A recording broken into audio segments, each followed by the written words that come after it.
Words of the poet. After my death, mourn me thus. There was a man, and see, he is no more.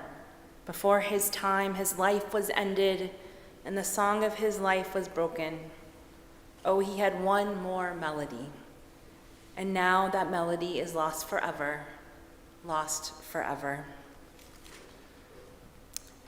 Death has taken our beloved Brad Krantz. Our friends grieve in their darkened world. In their silence, there is lamentation. In their tears, there is loneliness. Lost in their sorrow, may they find the presence of their loving friends. Hear them, O God, and be with them. For Brad's love that united us in life and which death cannot sever, for his companionship that we shared along life's path and which continues through the tenderness of memory, for the gifts of his heart and his mind that brought us joy and happiness and is now a precious remembrance. For all these and more, we give our thanks to God. In this time of grief, we listen to the voice of our sacred scriptures that brings us the ever-new message of God's nearness. It tells of our kinship with the Creator, in light as in darkness, in joy as in sorrow, in life as in death. The psalmist wrote, "Happy are those who have not followed the counsel of the wicked, or taken the path of sinners, or joined the company of the insolent. Rather, the teaching of God is their delight, and they study that teaching day and night. They are like a tree planted beside streams of water that yields its fruit in season, whose foliage never fades, and whose fruit always flourishes." We add to that the words of Psalm 90. God, what are we that you have regard for us? What are we that you are mindful of us? We are like a breath. Our days are as a passing shadow. We come and go like grass, which in the morning shoots up, renewed, and in the evening fades and withers. You cause us to revert to dust, saying, "Return, O mortal creatures. Would that we were wise, that we understood whither we are going. For when we die, we carry nothing away. Our glory does not accompany us. Mark the wholehearted and behold the upright. They shall have peace." God, you redeem the soul of your servants, and none who trust in you shall be desolate.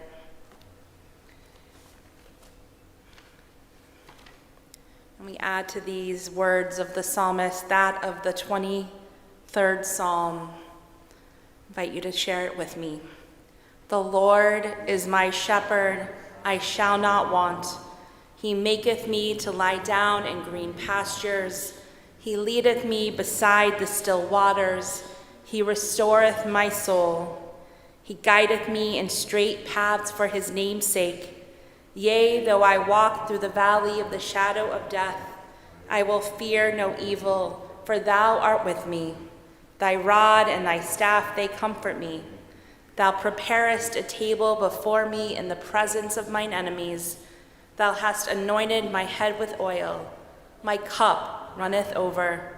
Surely goodness and mercy shall follow all the days of my life, and I shall dwell in the house of the Lord forever."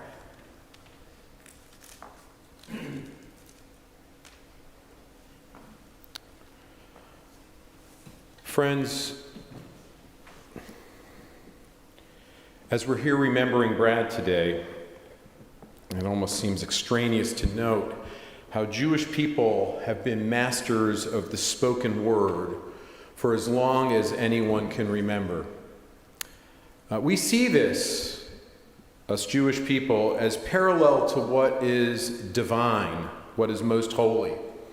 Others might find their way to spirituality through silence and through contemplation, and we Jews, we beg to differ.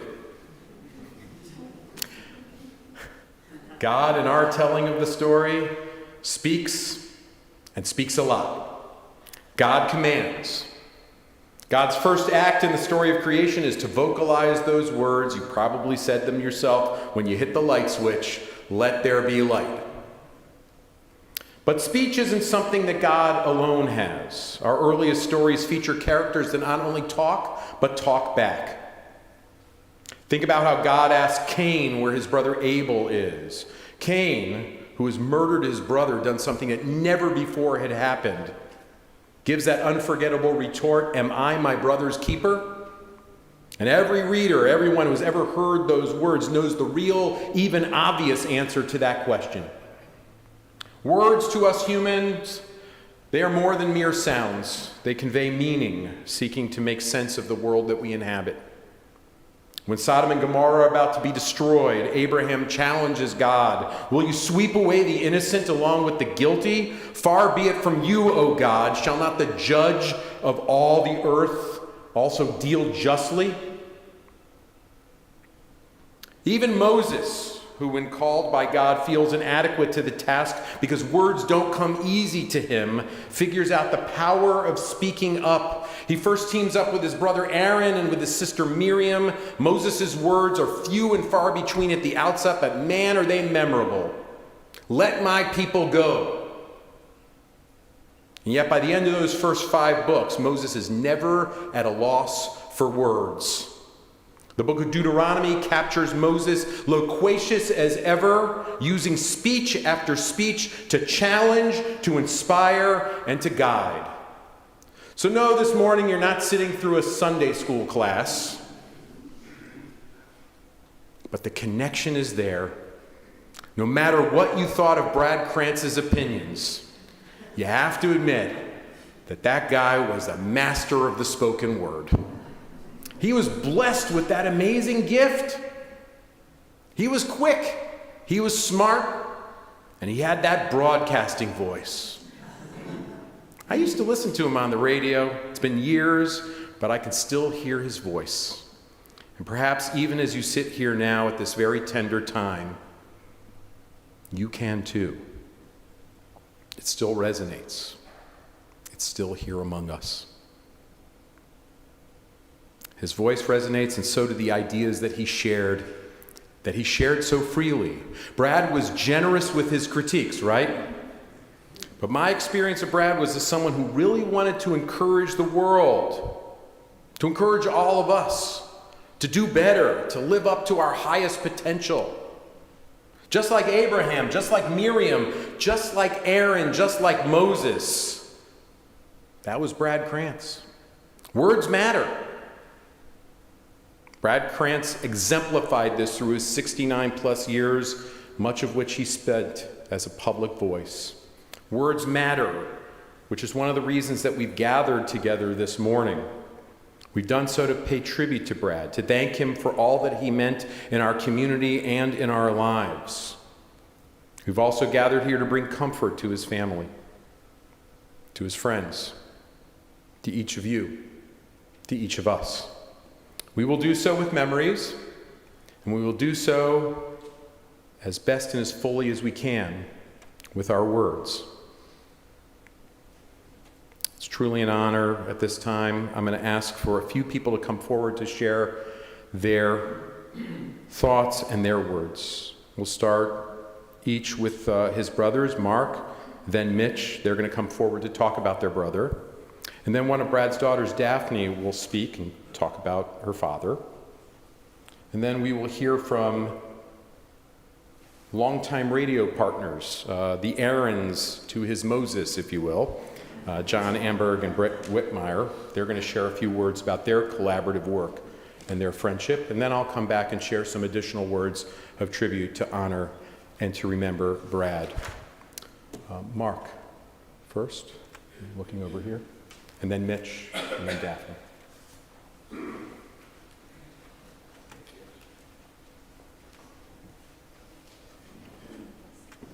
I guess I need the script.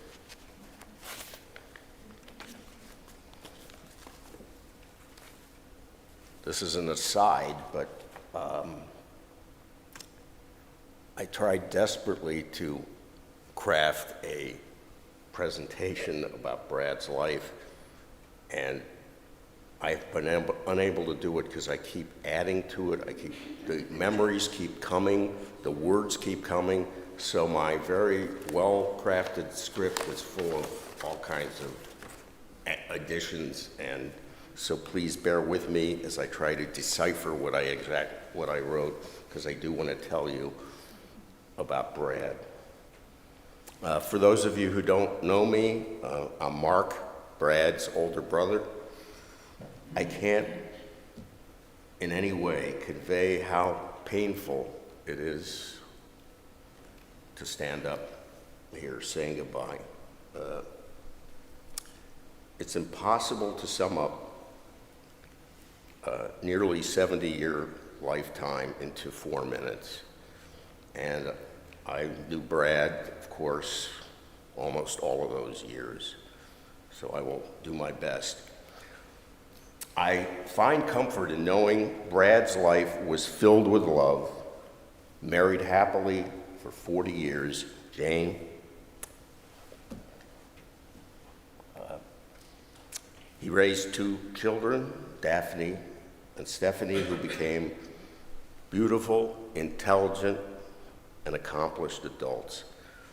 Countless listeners and followers who also loved him, whom he garnered during his long, illustrious radio and podcasting career. So how do I describe my brother, Brad? At his day job as an entertainer and a social commentator, political commentator, sports commentator, you name it. He was gregarious, exuding confidence, a masterful quipster. Brad brilliantly saw the world and our lives through a humorous lens, but often with great insight. Brad, as most of you know, was highly opinionated.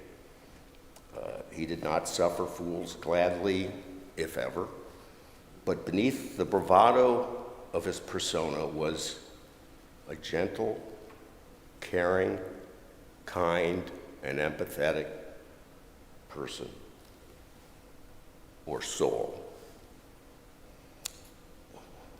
But perhaps most of all, he was a most decent man. And it's understandable why he had so many friends, including many from his childhood, his school days, and his camp summers.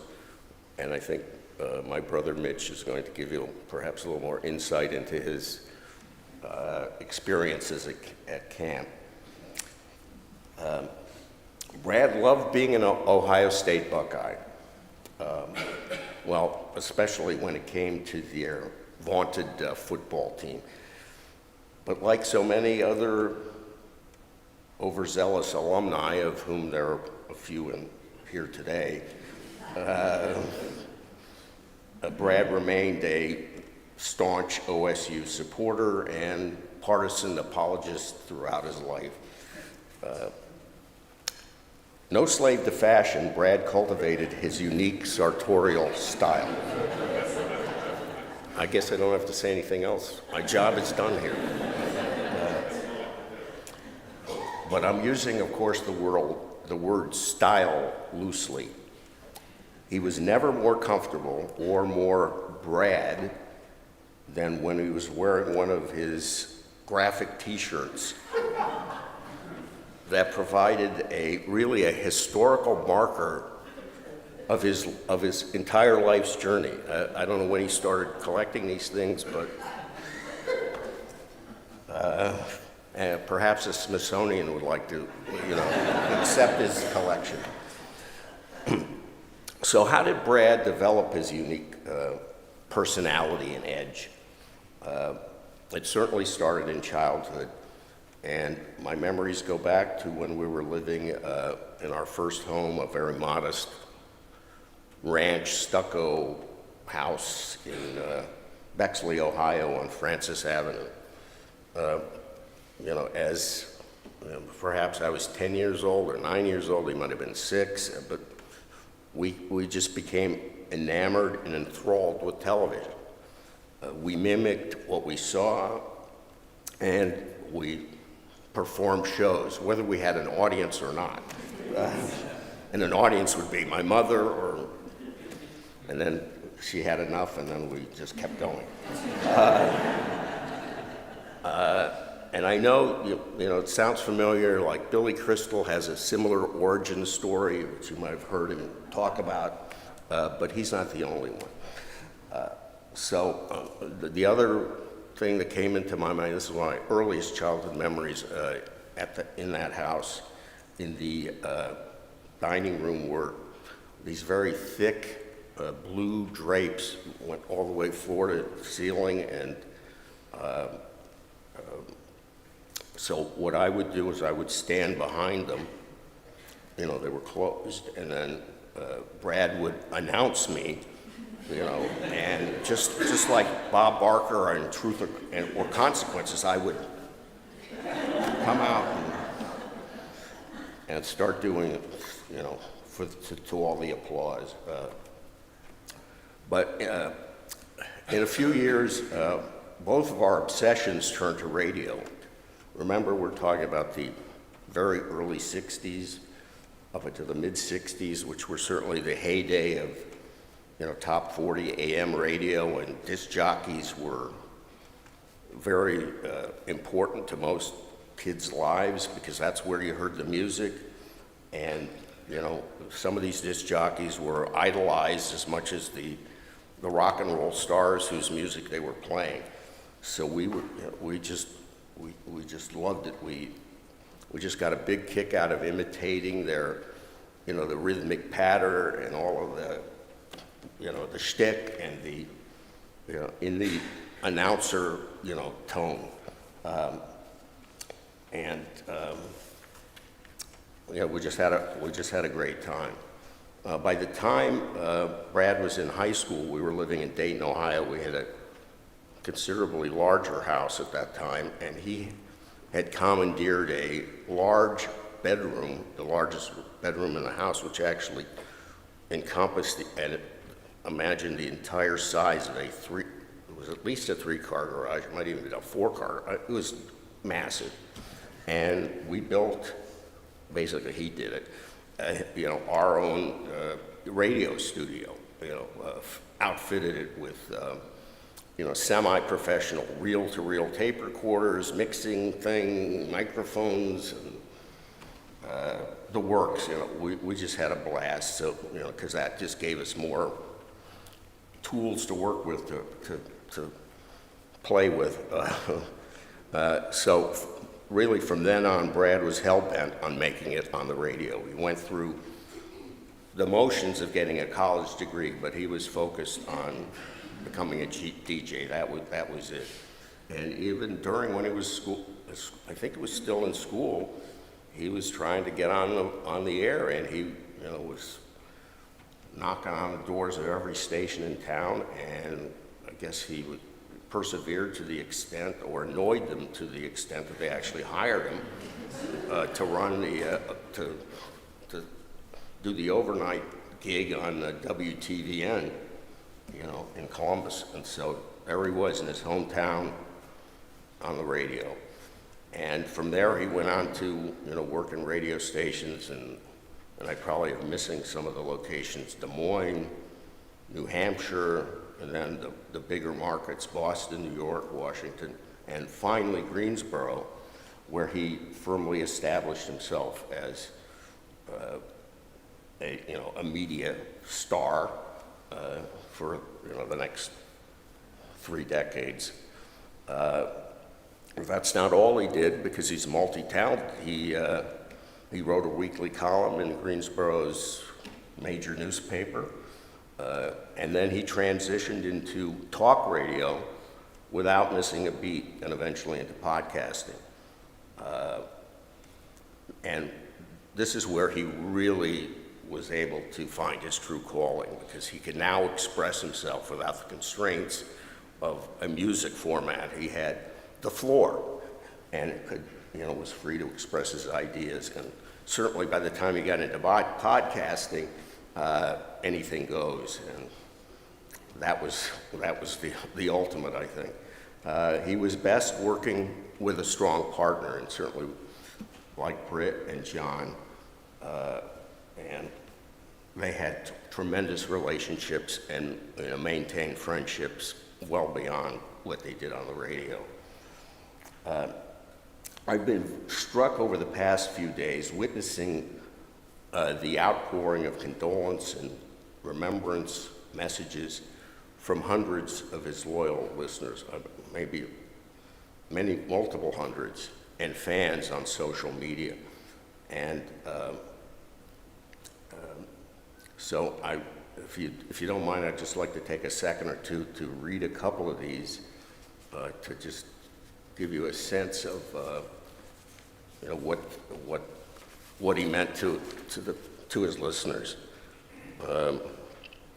This is from Robert Poole. "This is such devastating news. Even though we never met, I felt like I knew him after listening through the years. Brad was such a voice of reason, humor, and compassion in an ever-increasingly hateful world." Another one, Bill Albritton, "Broke my heart to hear this. From all the laughs to some of the most moving radio when you interviewed your father-in-law about his time in a POW camp.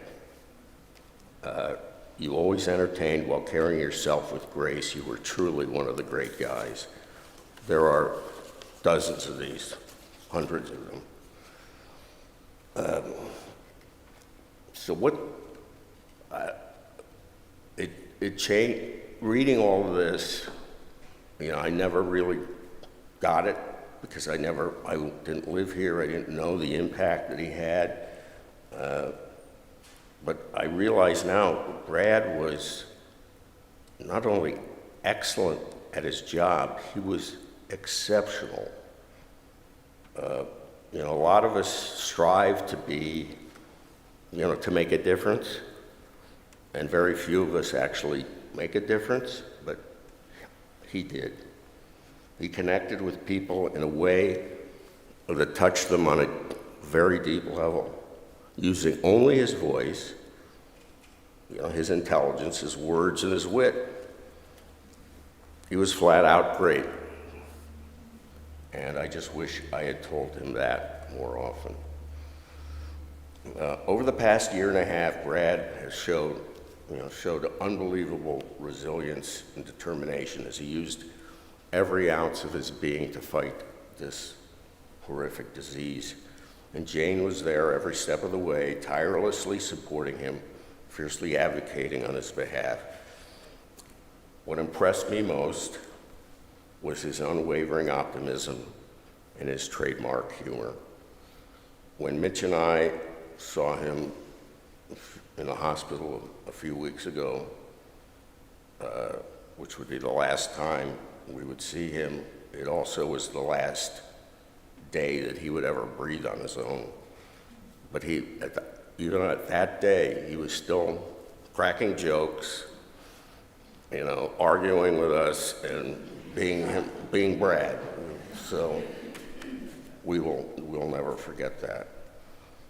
But as we mourn, the loss of Brad, I hope we can all find a sense of relief knowing that the struggle and the suffering is over. So Brad, it's hard to imagine moving forward without you. It's hard to think of a world where your voice is no longer heard on the other end of a phone or the other end of a radio speaker, or where your warmth and laughter no longer fill a room when we're together. We continue on because you would expect nothing less, but we will never stop missing you. Thank you.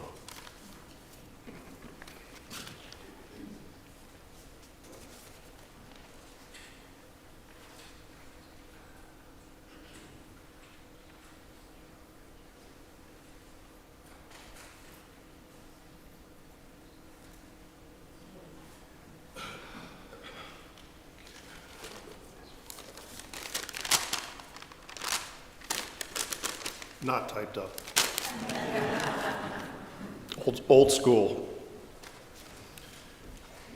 I'm Mitch, the younger brother, and I want to share with everybody some capsules of our lives together, Brad and myself, sort of some things that I remember about him that maybe some people haven't heard even to this point, that have stayed with me and are really special and will always stay with me. And I want to sort of start off 1968. I was 7 years old. Brad was 13. And Brad was already a Camp Roosevelt veteran. He had been there a few years. And my parents, probably early adopters of empty nesters, are thinking, this might be a good idea now to ship Mitch out to Camp Roosevelt. So, 1968, and in Brad, I know Brad would love this, for me to call it Richard Nixon 1.0. So immediately when I got to Camp Roosevelt, I had immediate street cred. He protected me. I was immediately welcomed into the, I'm a 7-year-old kid, which most of them were writing letters home, get me out of here. This is torture, but I had Brad there to support me. And for many, many years, we spent many summers at Roosevelt together. And that turned into many reunions. I mean, the Camp Roosevelt alumni, the people maybe watching this video right now, there's so many of our brothers that really loved and respected Brad. And even though for a while I was in his shadow, I didn't mind it a bit. It was a tremendous experience, and we'll continue to keep the Roosevelt traditions going. I'm going to jump now to 1972, Nixon 2.0. And Mark had touched upon the giant bedroom over the house in Dayton, Ohio. I too remember it, but I have a slightly different look at it.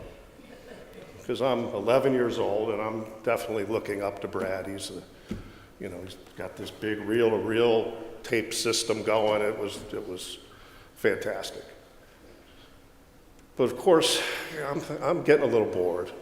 So I'm gonna take the other side of that gigantic room and put a Nerf basketball court up. And took it from a pretzel tin. Remember those pretzel tins people used to ship? Cut a hole in it, put a real net to it.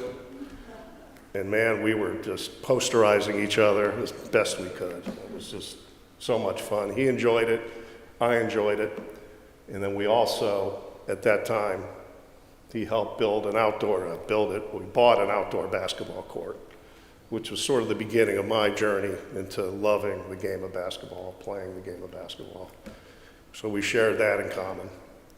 And that was a fantastic time, so I'll never forget that.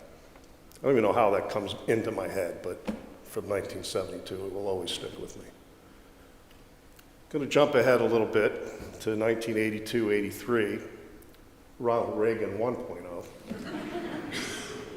And I was still at Ohio State. He was at WTVN. So I used to go down to the studio after midnight. I don't know, what was I doing after midnight? Well, I guess I was in college. You could figure out the rest of that story. But I would sometimes go down and hang out with him at the studio and just watch him at work. It was fantastic. Fantastic time where we crossed over and lived in the same city. And then I graduated college and moved to Boston, and I think he followed me, frankly. I think that him and Jane decided, Mitch is in Boston. I think we should move to Boston. So he got a gig there as a zookeeper, one of those zoo radio stations. And he had a ton of fun, and we had a great time in Boston together. Jane and I reminiscing about those times. And it was a great couple of years in Boston together. Fast forward a little bit to 2002. That would be Bill Clinton 1.0. And of course, now I'm going to move over to the Ohio State fandom that we both shared. That was the first national championship game in our lifetime, or at least where we would be able to attend, in Scottsdale, Arizona, and it was a fantastic weekend. I'll never forget the game, the 14-point underdogs, would remind everybody here. And it was just an amazing game, amazing time, an amazing time spent with Brad. You know, those are some of the capsules. I mean, there's so many more. Mark did such a terrific job of really summarizing so many things that Brad was about. And, you know, for me, I had a slightly different lens as the younger guy, sort of looking up at them. You know, Mark had the sort of the big brother lens of watching it all develop. But for me, he was, you know, just a guy I idolized. You know, I loved talking to him about, you know, of course, Camp Roosevelt, Ohio State, and politics.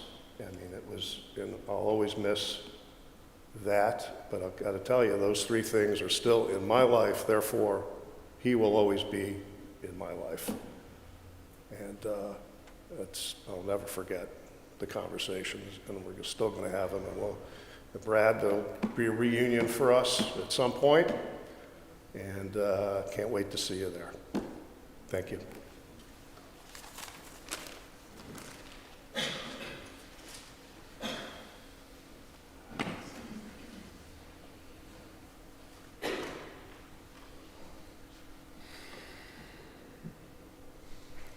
We're all going to have our different generational speech-giving device preferences. So my dad, as most of you know, was a funny guy in public, and that's what he did best. And it really wasn't an act. That's just who he was. And even at home, he saw nearly everything through the lens of, is it funny? You know, the question that he asked. And when I was, you know, in high school, I knew that if I got in trouble and it was funny, I could get away with it. And I did. But, you know, from making up fake advertisements and jingles for restaurants that didn't exist, like Leo's House of Slop, to the famous wood chips and gruel, to family inside jokes like stop touching things, to all of the handwritten, ironic, and absurd sticky notes that are still in the kitchen. My dad's way of connecting was really through humor. And while most of the time he was in his characteristic mode of constantly searching for a comedic moment, he was also able to occasionally drop the sarcasm and really show up for me when I needed it. And, you know, there were handfuls of times in my adult life where I was, like, actually really kind of shocked that he was able to, really show up for me in meaningful ways. And what I'm about to share isn't necessarily the most intense or heroic instance, but I think it really expresses something about him that's worth sharing in this context. So most of you who knew my dad probably also knew about his infamous tensions with management on the way out of his various radio jobs. And if you don't, let's say it was infamous. And a few years ago, I actually had an issue at one of my jobs where my management didn't follow through on a contract agreement, and they weren't budging on it, and I decided I needed to leave the job because of it. And I was really upset. I felt wronged, which I was. But I called my dad and I asked for advice on it. And, you know, I told him there was a part of me that wanted to say F you and walk out and make a, you know, for lack of a better term, pull a classic Brad Krantz move. And kind of to my surprise, he really encouraged me not to do that. And he said something to the effect of, you know, that can feel good in the moment, but it never really gets you what you want. And he encouraged me to figure out a way to leave as amicably as I could while still standing up for myself. And I actually did just that. And I'm sharing this now because I think it illustrates his own way of adjusting and learning from his experience. And I think that's something about him that was maybe more subtle, that wasn't apparent. It wasn't always apparent to me. But I think in the last maybe 10 years of his life, I really saw more of that. And he really taught me to do that for myself, I think in a way that I didn't quite realize until I was actually sitting down to write this.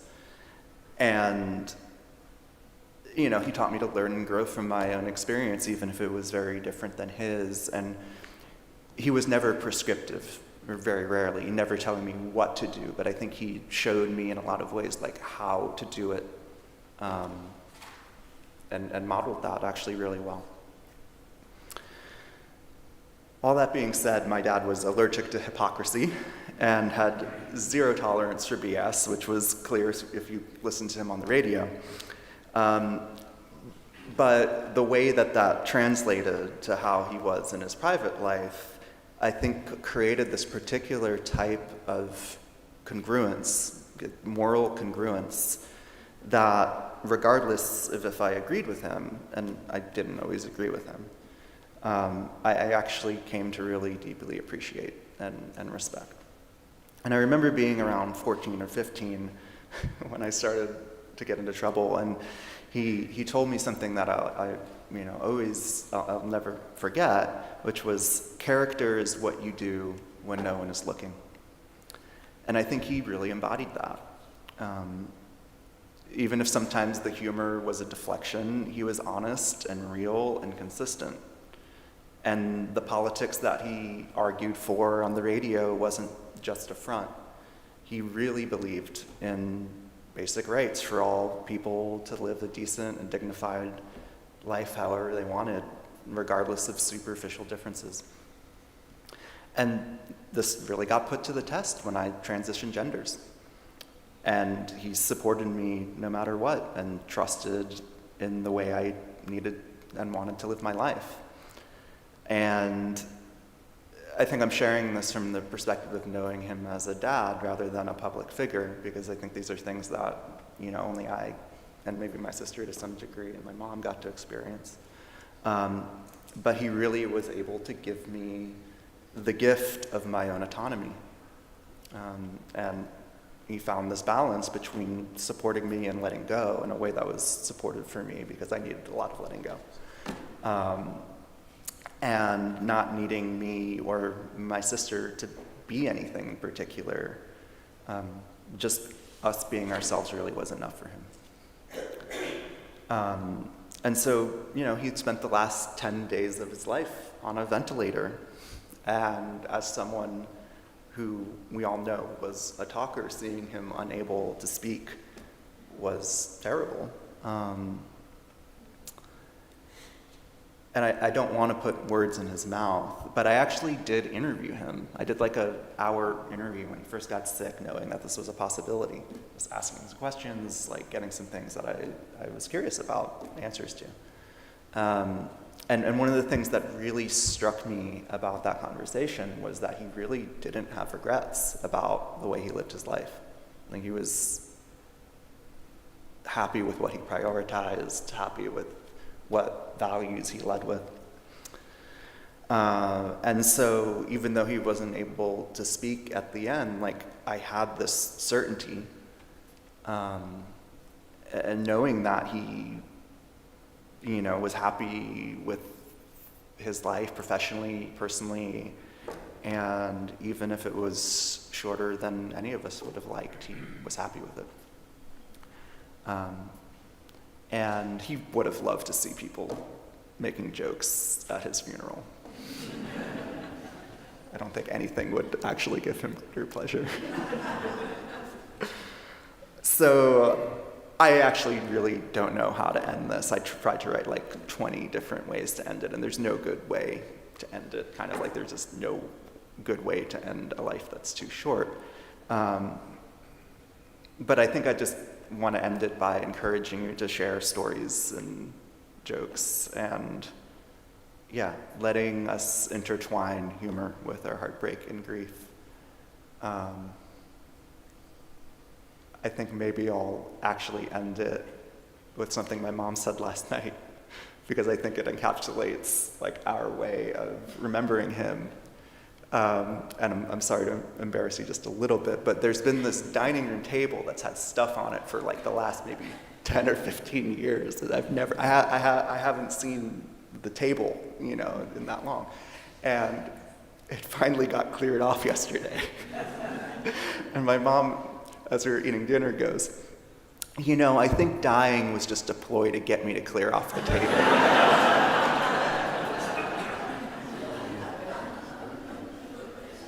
So I'll just end it there. Thank you all.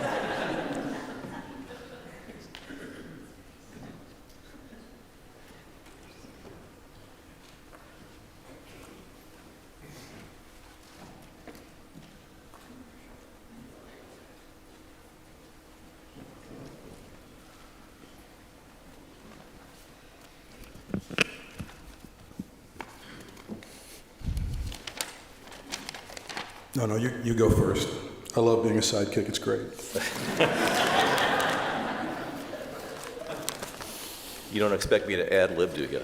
If I could update Rabbi Andy's comparison, I have nothing against Aaron, but if we could update, could I be Scottie Pippen, please, in the scenario? Just saying. Well, I'm John Amberg. I've worked with Brad at Rock 92 and a longtime friend. You know, whenever I called Brad, one of the first things he would always say is, he'd just go, I hope you're happy.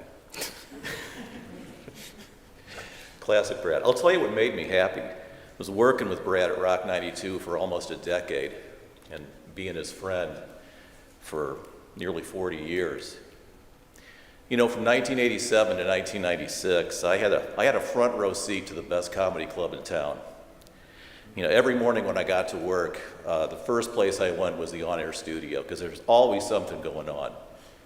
One time I walk in there and I meet Mr. T, or Brad will be on the phone doing a phone interview with Richard Lewis or George Carlin. I'd take over at 10 o'clock in the morning after he was off the air. The phones wouldn't quiet down until like 11:15. Can I tag in for just a moment? Can you tell the Mickey Hart story?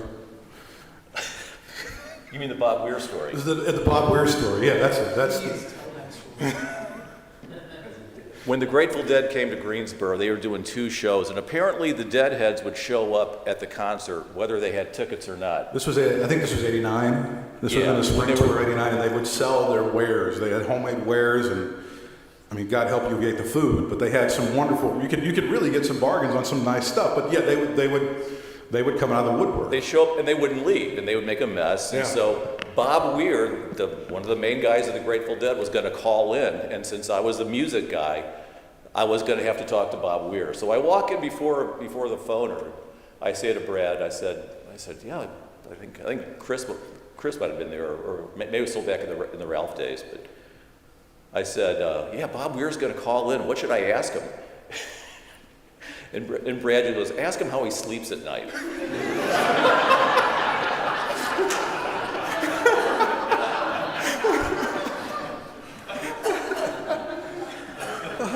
So after we left Rock 92, there were some traditions that got started. Every summer there was ball games, Grasshoppers ball games. And then every winter we'd do a big Super Bowl party. And I'd bring the bowl of chili, the big pot of chili, and I'd have to mentally prepare myself for the onslaught of the wit and the banter that would, I mean, it was like a tennis game. You had to be ready to volley and play the net, and with Britt and Pete Bunch and those guys. I mean, we were always we'd be too busy laughing to care about what was going on in the game. If anyone had a recording of that, we could be, as the kids say, canceled. I think we would be done. Yeah. And I was really, through the years, I was honored when Brad went to WBT and WZTK. He let me every now and then contribute to the show. He even called me John the Catholic. So if you ever heard that name on the radio, that was me. Brad Krantz was the most fearless guy I ever knew. How fearless? Dude took on big tobacco and won. I won't tell you the story now if you don't know. Just suffice it to say that if you've been enjoying dinner at your favorite restaurant in Greensboro without being bothered by cigarette smoke, you can thank Brad Krantz for that. He was fearless on the air. He was fearless in life, even as he was in and out of the hospital towards the end so many times. And last time I talked with Brad was on Sunday, April 6th. And if I'd have known it was going to be our last conversation, I would have told him how much I love him, how much he meant to me, and how grateful I was to be his friend. But that's the thing, right? We always think there's one more bite at the apple. We all have one more shot. So I'll just leave it here with a quote from the great writer for the Chicago Sun-Times, Mike Royko. If there's someone you love, but you haven't said so in a while, say it now. Always, always say it now.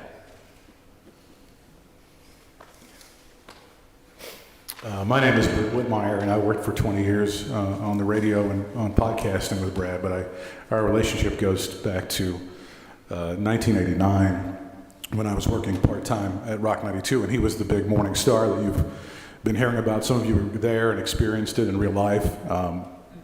I know that the two guys named Chris did a fantastic job on Wednesday talking about being a young broadcaster and how intimidating it could be to approach Brad, not because of any energy that he was giving off, but this guy has been in Washington, he's been in Boston, he's been in New York.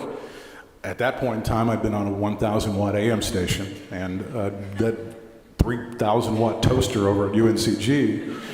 And, it was rather intimidating. I was just telling the guys that the first time I met him, I think would have been 1989, and I was working overnights, and he was coming in on Monday morning, and a call came in, a regular call from a listener. It was, hey, let me talk to Brad. And he's getting ready for the show. It's like 5:30. And I'm like, well, I'm the new guy.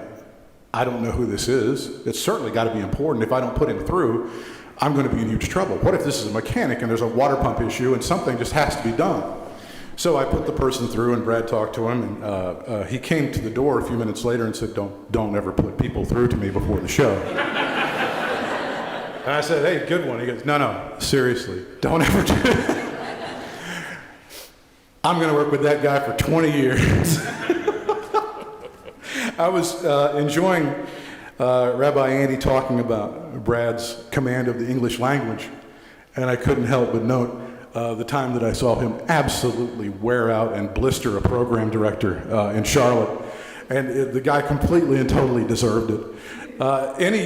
Any radio personality that's ever been wronged by a program director and had to listen to phrases like word economy, vertical teasing, any of that stuff, your energy was being channeled through Brad at that moment. He just wore this guy absolutely out. And again, the guy pretty much deserved it. I'm a foot away and I'm going, I don't have bail money. I don't know what's going to happen. I have no, and we had the kind of relationship, if you would say, we got to make somebody disappear, I would be like, I've got a Prius. My trunk space is a little limited, Brad.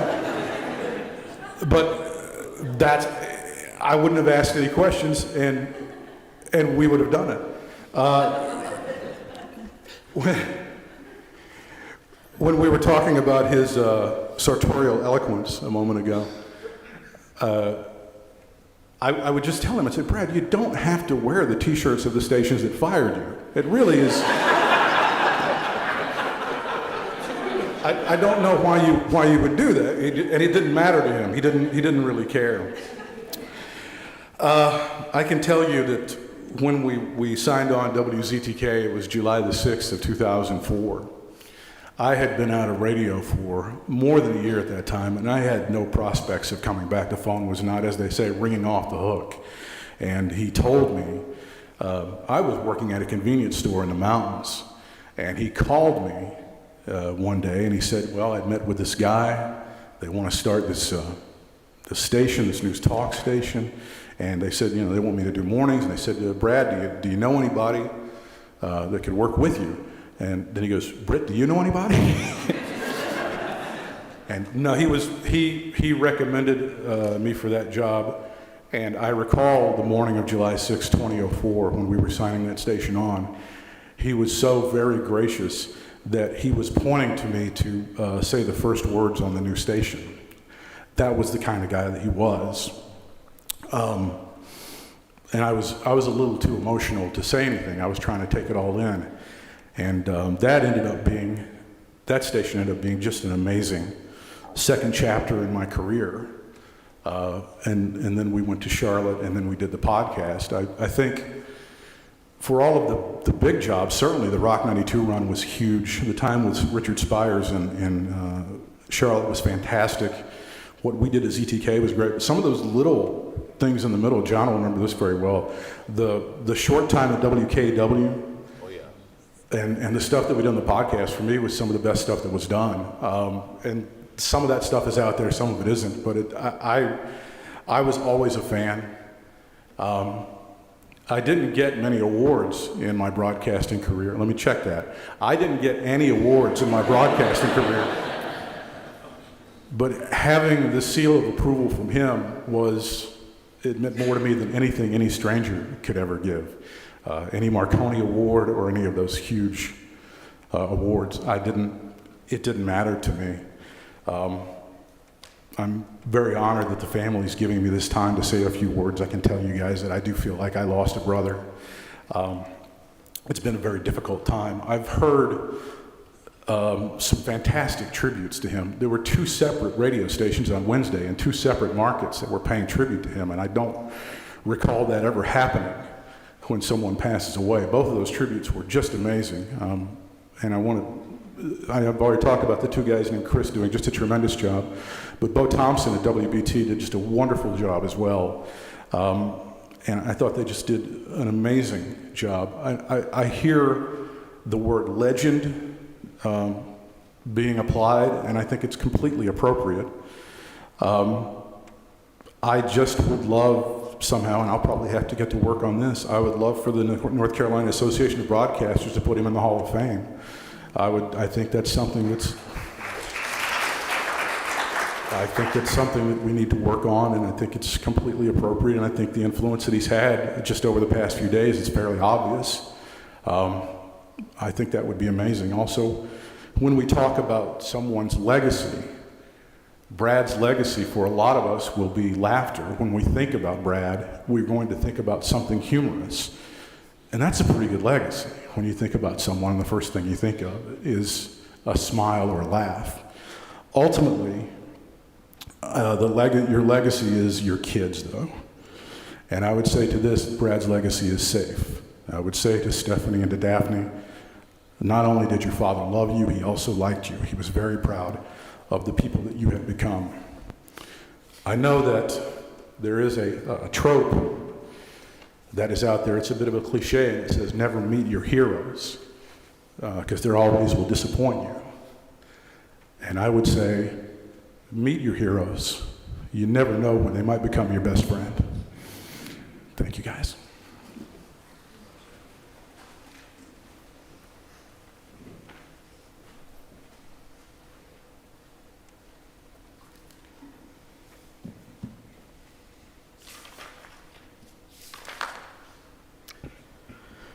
If you've done the math, if you've been following the geography, you probably know that Brad was born in 1955, in the fall of 55, and he was born in Columbus, Ohio.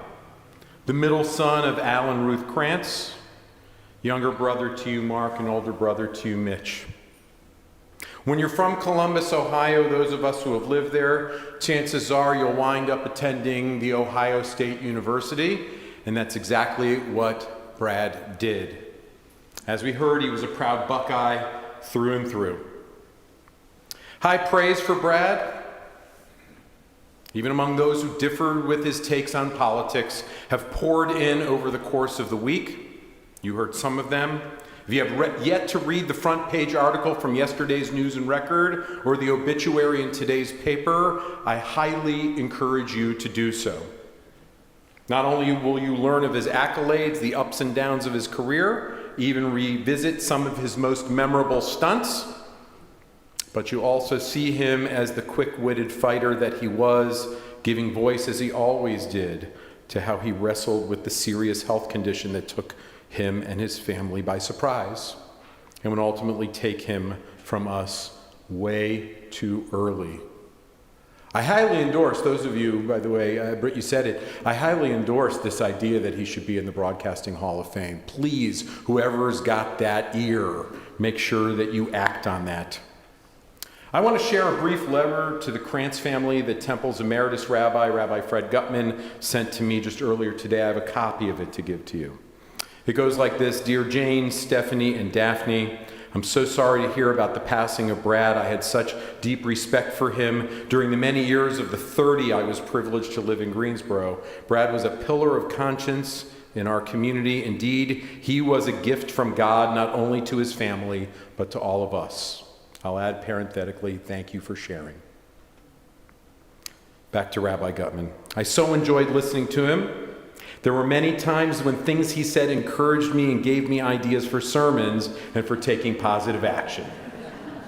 Brad also had a wonderful sense of humor. Last October, he wrote to me, I'll quote here, I should be admitted again this week for the second transplant, which got delayed last week on the donor end in Israel when a question arose over 100% accuracy in the donor's blood stem cell sample. It's got to be sure. Got to be perfect. The entire week went dormant there in Israel because of the fall festival of Sukkot. It's always the Jews. Hopefully tomorrow we'll be back in business. I hope you're doing well, Fred. This age disease thing is one big hassle, I can tell you. Avoid it if you can. Again, Rabbi Gutman writing, he's passed away far too soon, not only for his beloved family, but for all of us, especially in this time of turmoil when we could have greatly benefited from his wisdom. Brad was profoundly wise. He was a person of experience who deeply understood the human condition. He was motivated by the pursuit of truth and the common good. Well done, my friend. The life you lived and who you were is a challenge to all of us to strive to become our best selves. The letter is signed sincerely, Rabbi Fred Gutman.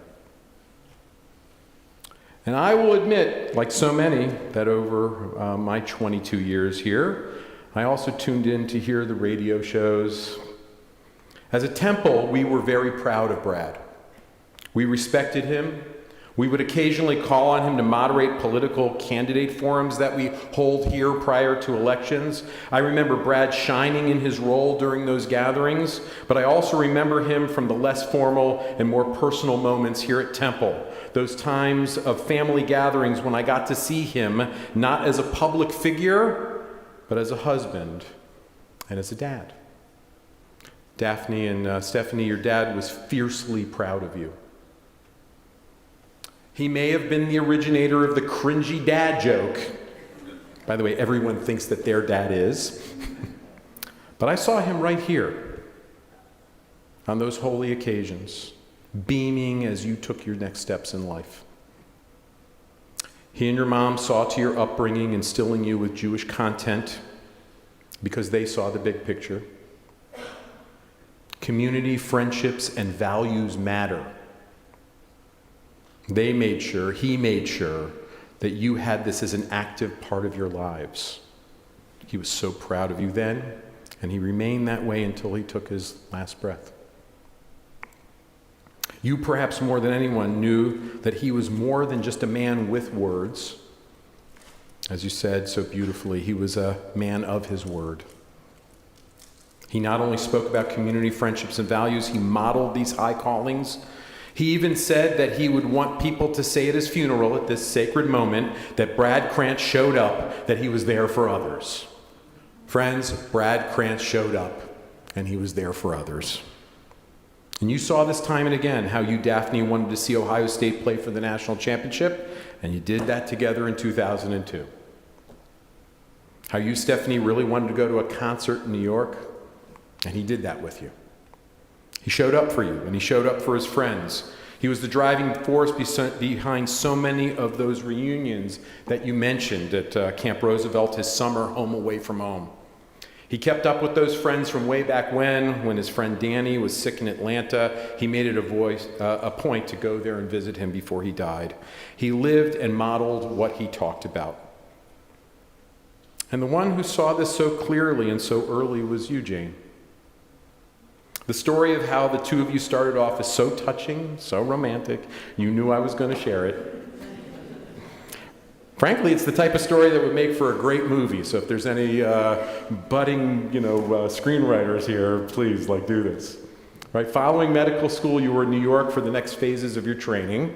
And for a while, there in the Bronx, then in Manhattan, to pass the hours, you would turn into WPIX.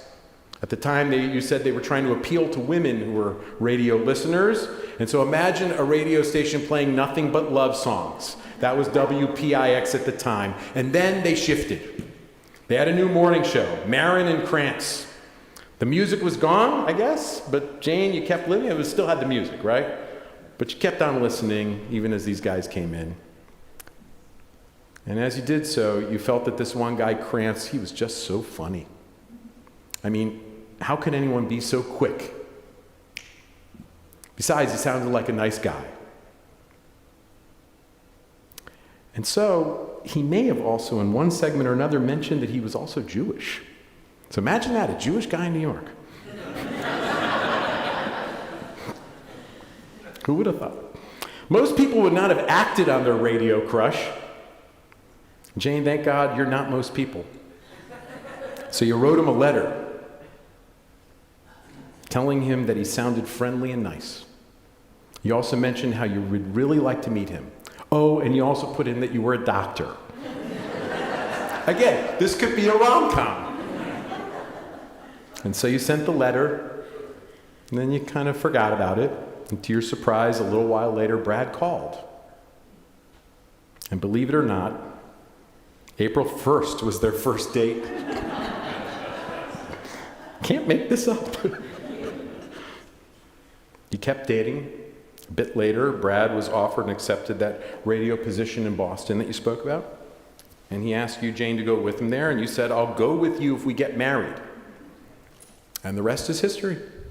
They moved to Boston in December of '84, married February next year. That was 40 years ago.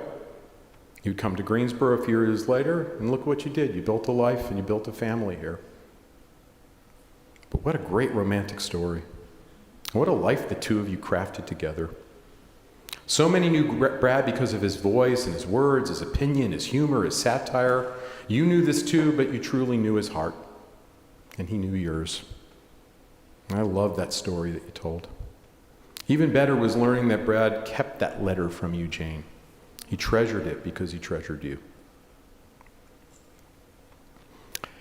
As hard as it was, it must have meant the world to him that you, your daughters, so many from the family came to visit, but that you were by his side as he fought and as he ultimately passed from this world. Your care for him was a model, something that I'm sure you would have traded in to have him back. It was a model and is worthy of the highest praise in the most divine realms. And just in case anyone thinks that he didn't approach his final days with humor, that coping mechanism which he perfected throughout his lifetime, just ask the doctors and nurses who cared for him. Right? It's tough caring for someone who's always joking with you. And did any of us expect that his obituary would not include the following line? I'll quote it here. In lieu of flowers, Brad would have preferred you make a donation to either the MPN Research Foundation for myelofibrosis research or the ACLU to protect American democracy from the stupid orange guy. Nor is it surprising to hear that he didn't complain in his final days. He never asked, why me? Why am I on the verge of death? But he did ask, maybe humorously, maybe in all seriously, why is Trump still alive? Yes, Brad Krantz knew how to use words. He often used humor to deflect, but even in the end, he couldn't deflect how much he cared.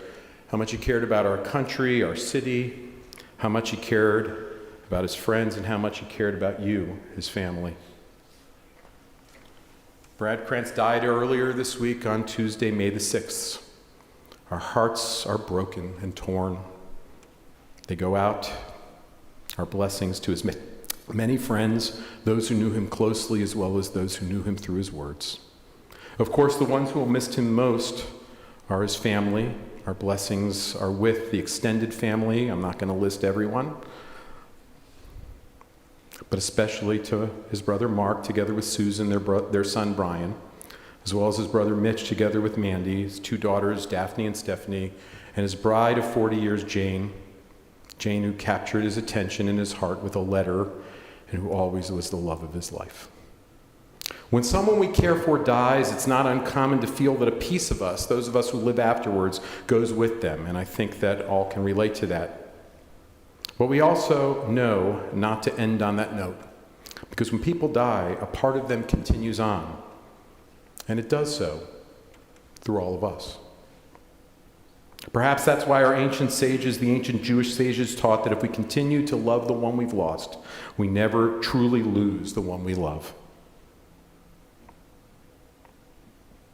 Brad Krantz left his mark on our lives and our world. Brad, you somehow stirred things up, made us think, and made us smile all at the same time. Brad, thank you for caring. Thank you for your words.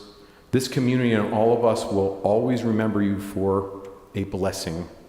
And we do so, as we do so, your words and your values will always reverberate. As we say in Hebrew, Zichrono Livracha, may Brad Krantz's name always live on as an inspiration and as a blessing, as together we all say, Amen. I'm going to ask for us to stand at this time for the traditional Jewish prayer, which will be chanted by Rabbi Hertz, El Malei Rachamim. Afterwards, we'll join us, our voices together, with the traditional Jewish words of mourning, the Mourner's Kaddish.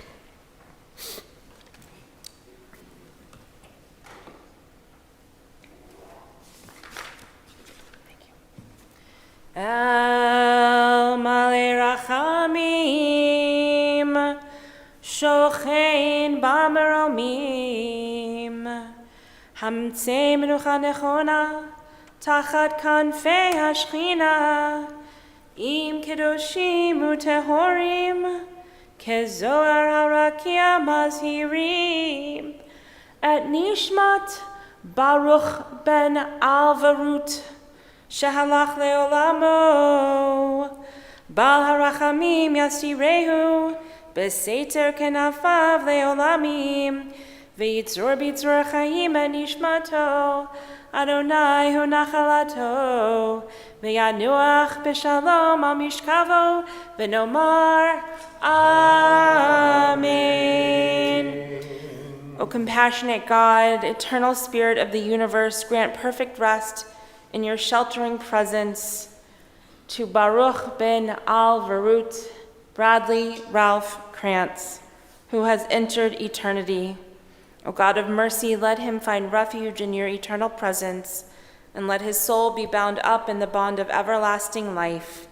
God is his inheritance. May he rest in peace. And together let us say, Amen.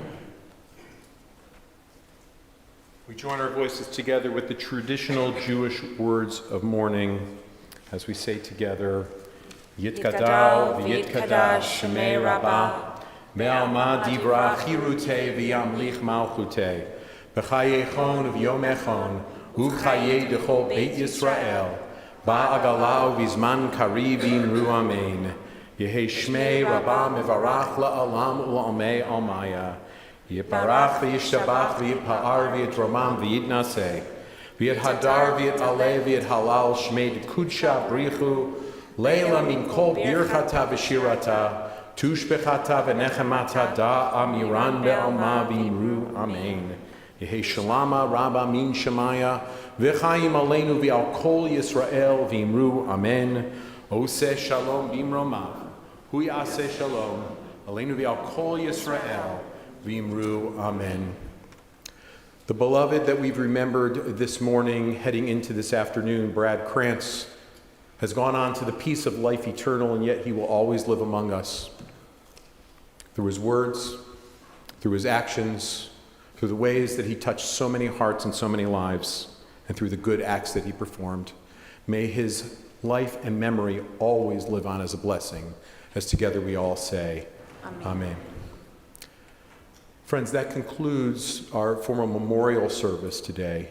The family will be available for a few minutes in Temple's foyer. We're going to allow for them, as it is, to walk out first. If you'd like to visit with them briefly, you'll have an opportunity to do so now. Of course, you should feel free, to continue to be in contact with them, to share your sympathies and your love and your condolences. The family will also be excusing themselves politely just a few minutes into the time in the foyer, so that they can go into our social hall for a private time together and for an opportunity to have lunch and to share a few more stories together. Again, it means the world to them that you were here as a comforting presence. And on behalf of the family, thank you so much for being here. We're going to walk out together, the family, and then please, we can all make our way into the foyer.